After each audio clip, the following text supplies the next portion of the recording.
What is the cost of plutonium refinery maintenance?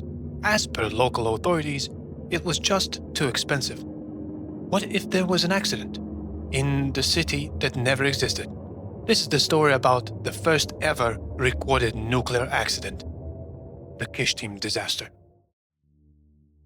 On the evening of September 29th, 1957, the people living near the city looked up and saw something beautiful, streaks of blue and violet light drifting across the southern sky. People stood in their yards and watched the colors move. While admiring the lights that night, they would not learn what they were watching for another 32 years. What they were actually looking at was the sky itself catching fire. By the next morning, the local newspapers had an explanation ready. The aurora borealis, they said, reaching farther south than anyone alive could even remember. The truth behind this phenomena was much darker. This was actually a nuclear accident that was a well-kept secret for over 3 decades by 2 rivaling governments amidst the Cold War. It was long before Chernobyl ever surfaced the news, too long to save nearly 500,000 lives. Deep in the Ural Mountains, there was a city that did not exist. Not on maps, without a name, no records. Chelyabinsk 40 was a closed nuclear city built after the World War II to produce plutonium for Soviet weapons. Thousands of people lived and worked there. None of them could tell anyone where they were. The facility name was Mayak. Ironically, when translated, it meant the lighthouse. Inside the Mayak facility, amongst many storages, tank number 14 stored nearly 100 tons of highly radioactive liquid waste. Its cooling system has broken down months earlier. Engineers reported the failure numerous times. Regardless, the authorities said the repair was too expensive. Nobody fixed it. The temperature inside climbed past 350 degrees Celsius. Nobody acted. At 4:22 in the afternoon, on September 29, 1957, the nuclear waste storage tank number 14 exploded. The blast was equivalent to almost 100 tons of TNT. The concrete lid of the tank, about 160 tons, was shattered into the air. The explosion was heard 40 kilometers away. A radioactive cloud rose 2 kilometers into the sky. The tank was gone.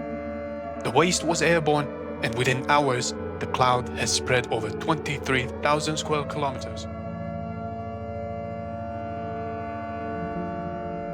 12 villages sat directly in the path of the contamination.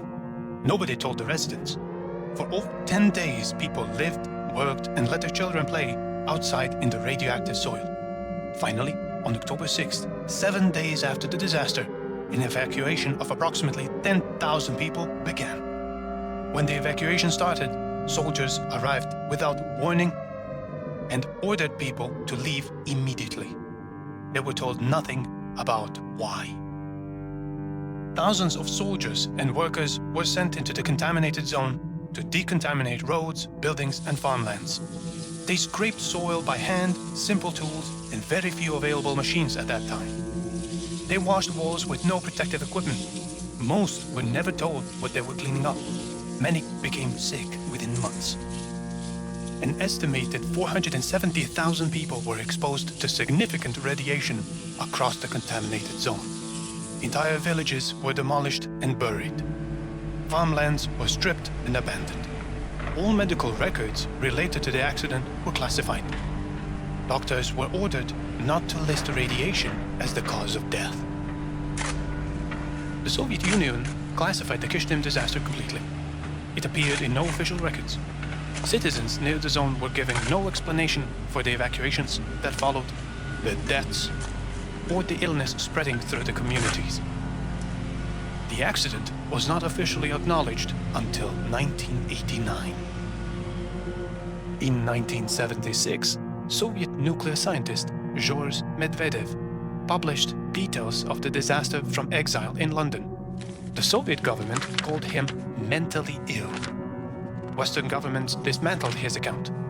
It took independent verification before the world accepted that a catastrophic nuclear accident had occurred in the Urals nearly 20 years earlier. Declassified documents later revealed that the US government had known about the Kyshtym explosion since 1957. They chose not to disclose it. The reason? Public awareness of a Soviet nuclear disaster could have triggered opposition to the American nuclear weapon program. Two governments, same calculation, and at the end, the same silence. Later, parts of the East Ural radioactive trace remain contaminated today. The area around tank number 14 is one of the most polluted places on Earth. The Mayak facility is still operational. And Chelyabinsk 40, the city that never existed on any map, is still a closed city. No reach to the outer world, just silence and a glowing pillar in the pine forest somewhere in the Ural Mountains. Near the city that never existed, with people that had no names.